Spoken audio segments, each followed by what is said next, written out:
Hey guys! It's the end of 2023.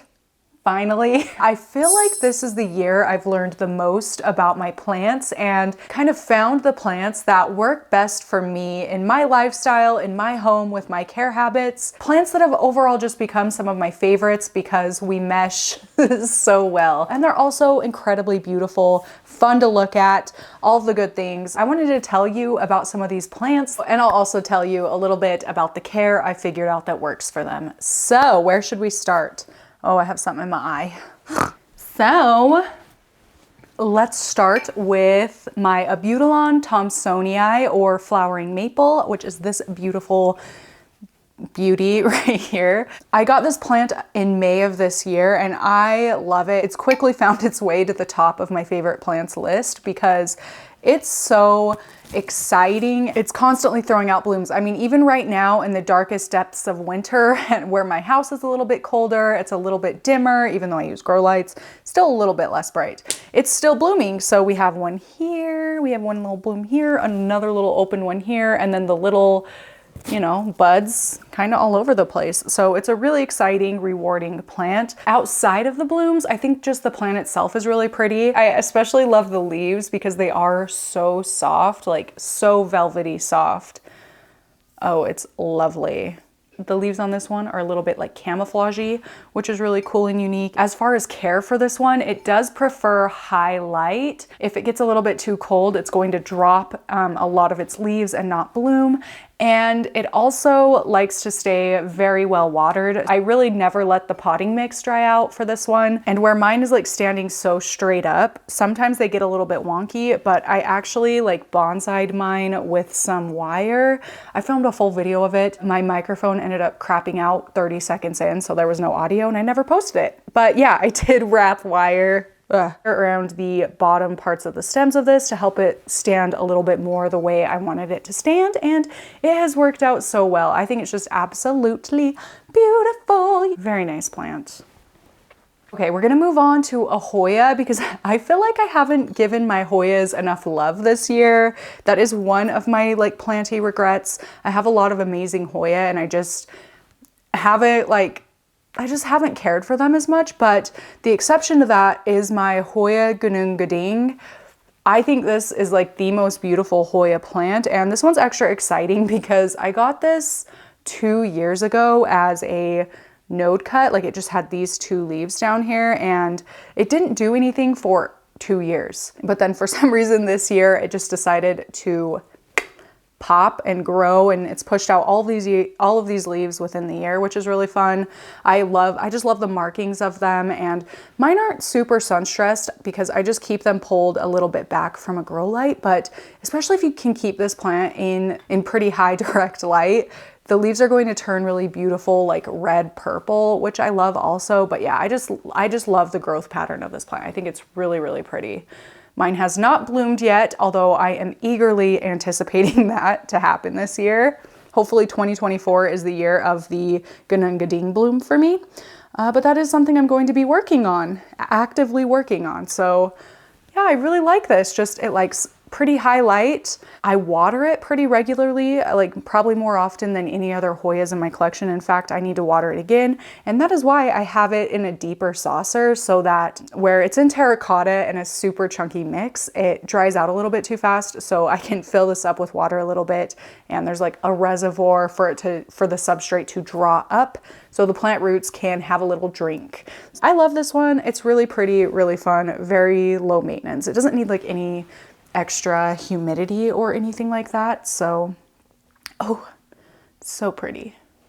Next, I have to talk about my Euphorbia millii, which is also called a crown of thorns. This was a plant that I introduced to my collection like 6 years ago when I very first started getting into plants, and I liked it then, but then I kind of got caught up in the hype of collecting, and I just kind of forgot about all of the plants I initially was really, really drawn to, because it's just a lot to take in. There's like so many cool plants, but I did decide to get another one this year. I realized that the collecting factor like really isn't it for me. Obviously there's like a little aspect of that I still love, but Anyway, I refound my love for this plant this year. I'm just kind of trying to go back to my roots and push everything out of my mind about the like more mindset, because this plant makes me so happy. Why did I get rid of this plant? So that I could put 10 plants in its place. You get what I'm saying? Yeah, that's a lesson this plant has taught me this year, but I do really love it. I have talked about it a lot, how I very much have a thing for like winter bloomers, especially because winter is just kind of a depressing month. It's nice to have a little something extra, a little special treat to look at every once in a while. Same with the abutilon, you know. Peace lily, another plant I'm going to show you in a minute. I love winter bloomers. That's just something I myself am very attracted to these days. So, I mean, bloomers period, but especially winter bloomers. Super high light. I water it pretty often and it has done well. I just think it's so cool how it's like really menacing and dangerous looking. Like from the back, I guess you can see it better because the stem is pretty pokey. But then it just has these super delicate flowers up top, and I don't know, this plant is very shapely. Like it has a really unique shape and I really like it. So had to talk about it, had to show you. And look at all of those blooms. Crown of Thorns. Okay, this is one you guys are probably sick of hearing about, but it is my Kangaroo Fern. It was a plant I didn't even like buy, and yet here it is in all of its glory. It just somehow has done really well for me. And I'm someone, I've told you so many times, I don't do ferns. I can't do ferns. They're beautiful, but I can't do them. And okay, this is like a little bit, I don't even know if it's like actually technically a fern. Is it? I should look that up. Let's do it right now. Oh, it is. Native to Australia and New Zealand. Anyway, yeah, it's a fern and I grew this. It was a random pop-up in a Hoya I bought from a big box store. It was just this tiny little thing, this tiny little fuzzy little rhizome. And I decided to stick it in its own cup, grew it, potted it into this. And yeah, I mean, it's just grown. Surprisingly, with pretty minimal effort. And I think the key to this one for me was I keep it in this clear little vessel. It gets very high light, but I keep this little vessel with a basalt planter here and a very chunky mix. And I use this again as a reservoir. So I'll just I'll top water it enough that down here fills up a little bit so that the bottom section of the pot is submerged in the water. And that way it stays pretty thoroughly saturated at all times. I mean, it dries out a little bit between each time I like fill it up to here. Like right now, I mean, it's almost touching, but pretty soon it's like not even going to be touching that. But I still think that it stays really humid in here, even when the water isn't touching the pot, and it keeps the roots moisturized enough or quenched that it doesn't kill over. And okay, it has browned quite a bit. I do think going back to my cold basement, I think that's why, because this does live in my cold basement, just like out in regular humidity, out in the regular temperature. But I do think it's acclimated because most of the new leaves, like this one's a newer one, this one is a newer one, are doing just fine. So I'm not gonna change anything, move it anywhere, anything like that. I think it's doing pretty well and I am very, very happy about it. This is just such a success story because I've said it a million times. I don't do ferns. I can't do ferns. I wanna do ferns, but I can't. But guess what? I can. I don't know, maybe if you have the same struggle, this little vessel solution might help solve the problem for you too. Let me know. Kangaroo Fern, it's so fun, so beautiful. And again, very shapely. I love weird shaped plants. For a while, I was just kind of a sucker for like basic philodendron, you know, or like velvety philodendrons, but they all kind of look the same. I mean, they don't, but they do. I'm getting off on tangents. I like weird shaped plants. The weirder, the better. Okay, next plant. Probably my weirdest plant is this one, and this was a gift from my friend Ashley. And I honestly was really nervous to care for it. So, I mean, I don't know how it happened, but it's actually now, oh, I should say this is oh God, this name is hard to pronounce. It's commonly called a dancing bones cactus. It is a Hatoria salicornioides. Hatoria salicornioides. That's wrong. right? It's commonly called a dancing bones cactus. This one's really unique, okay, because it was very top heavy because this came from her grandmother's plant, which I imagine is just huge and so beautiful. It was a little bit too top heavy, especially for it not being rooted. So I just kind of stuck it in at an angle so that it could kind of hang. And I love the way this is looking. I was kind of worried when I was doing that it maybe wouldn't grow or it would like lead to some weird issue with the plant, but it hasn't at all. It's grown really well. And in fact, it is blooming now. So this was such a surprise to me when I first noticed these little blooms. Actually, initially when they started popping out, they're just like these little yellow balls, like kind of like this one, like how this little one right here is just like a little yellow ball at the end. Imagine that, but even a little bit smaller, because clearly now it's a bloom, a bud. But when I looked at this plant for a minute, I panicked when it had all those little yellow balls everywhere because I was like, oh shoot, I'm doing something wrong with this plant. Like something's growing wrong with it. Maybe it has a weird pest or something, but it didn't. They turned into little flowers and it's so fun. Made me so happy. This plant just brings me a lot of joy. I think it's really, really cool. Like the growth pattern is just unlike anything. Yeah, I love it. I love it. It's a good one. And look at how like wood-like the stems are. I don't know about you, that is something I very much enjoy in plants, so it's been a really cool one to keep. I love it. Oh, care. This one's also really easy. Regular home humidity, regular upstairs temperature, 68 to 70-ish degrees. I only will water it when these little the bones, the dancing bones, the sections of the plant are a little bit like shriveled. They'll look a little bit brain-like because there will just be little wrinkles all over it. When that happens to about half the plant, I just water it through and yeah, wait until it happens again. I'm probably watering this plant like maximum twice a month. And I keep it in bright indirect light. It actually sits near some grow lights, but it's off to the side of the grow lights. So it's getting a little bit of like ambient light from those grow lights. And it seems to be enjoying that because it has bloomed. Pretty easy plant. Bright indirect. Okay. I couldn't do this video and not talk about my Galaxy money tree. Mine is a reverting Galaxy money tree, but I think even the non-variegated ones are really beautiful.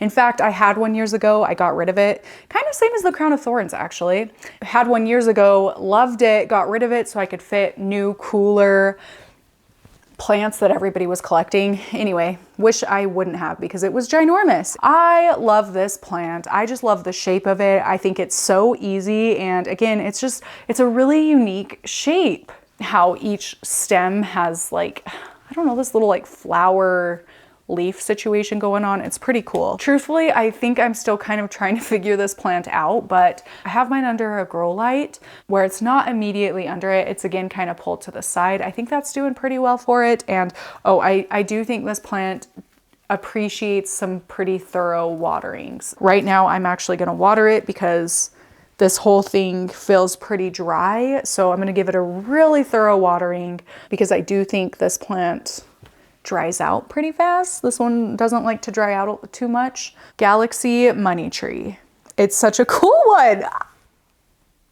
And I think that you would love it too. It's a good addition to any plant person's home, I feel like. Next is more of a type of plant as opposed to like an individual plant, but succulents, especially small little Sansevieria, have been some of my favorites lately. I just brought out a few of mine, and a big reason for this is yes, the plants are really cute. They're just like not as exciting as other plants because they don't grow as fast. Something that has really helped me to appreciate plants like this that aren't as giving with new leaves or blooms all the time is really spending the time to find the like perfect planter for them. Like, this seems a little off topic for this video now that I think about it, but I felt like I had to say it because my succulents, my Sansevieria really truly are some of my favorites. And it's because they're in my favorite planters where they don't grow as fast. I am able to put them in smaller planters like these, and smaller planters like these are a lot less expensive than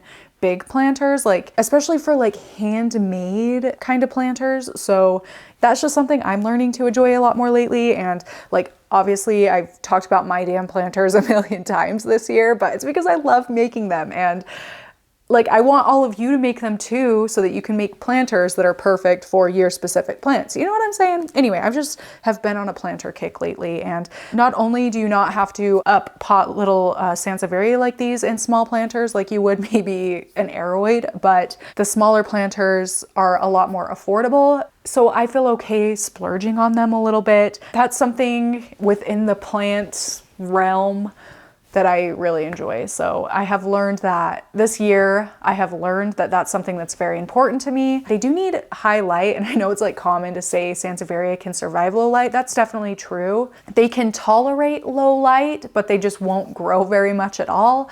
But the higher the light they get, the faster they're gonna grow, and then the bigger they're going to grow as well.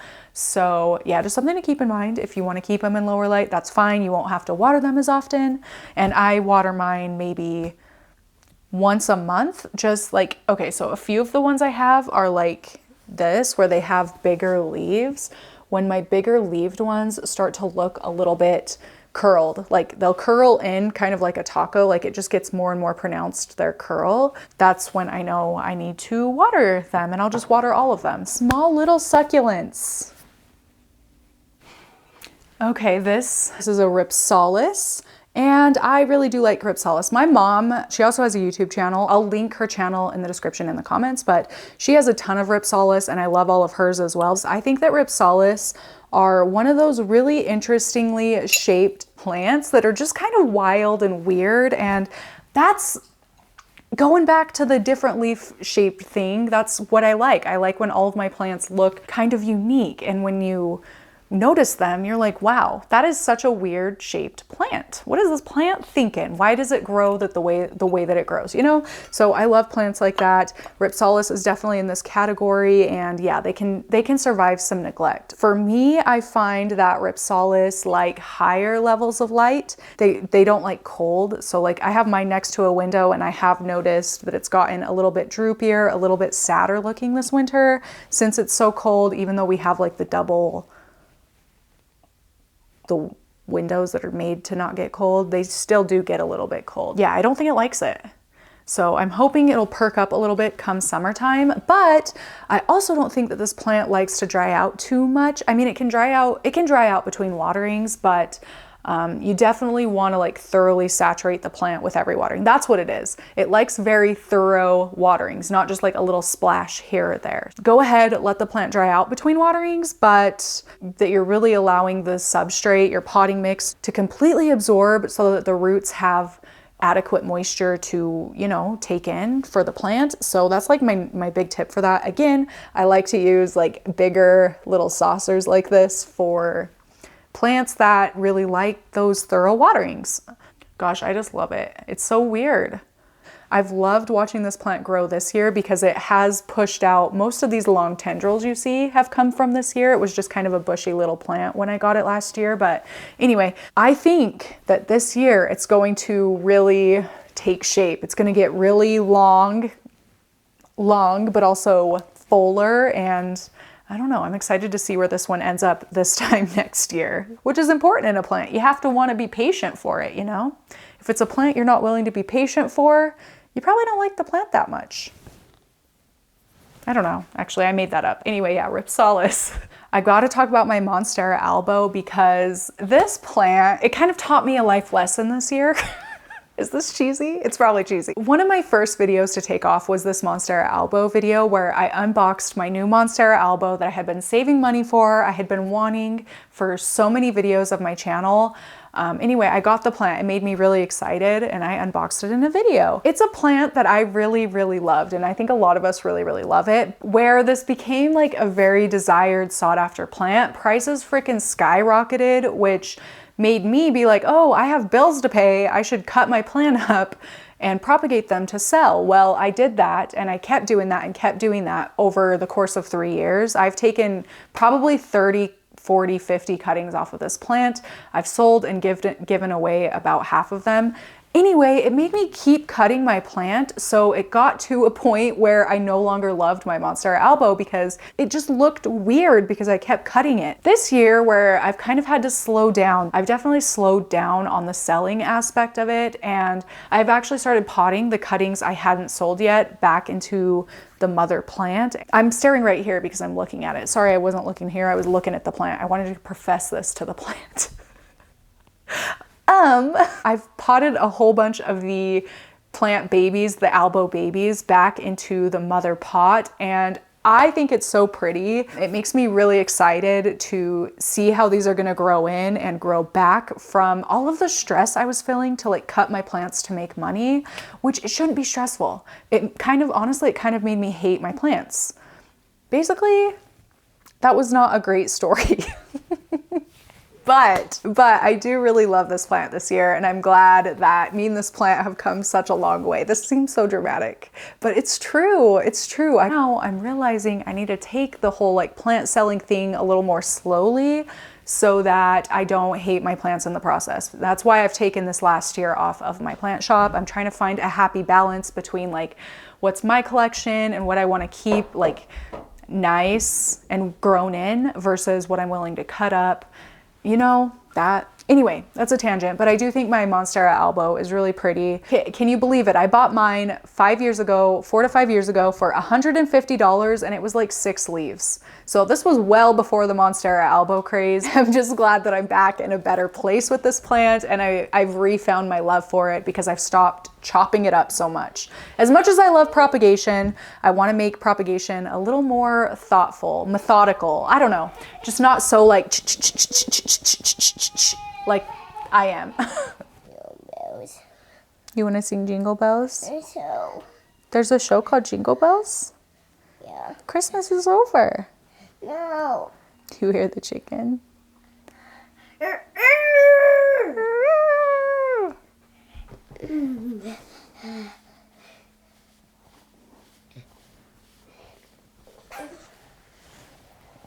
That's nice. Okay, pet this work for a minute. I honestly keep like thinking of plants I want to talk about, but I think I'm gonna cut it off there. I've already probably talked your ears off, but thank you for watching and listening to some of my favorite plants of this year.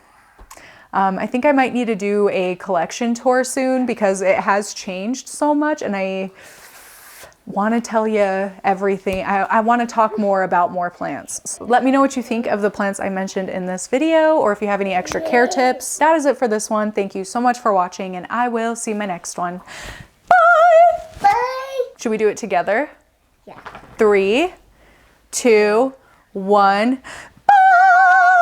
Boing, boing, boing. Ew, he licked you. He liked me too. He licked you too. He licked Rai too. He licked Rai too. Should we brush your teeth? Yeah, let's go brush our teeth.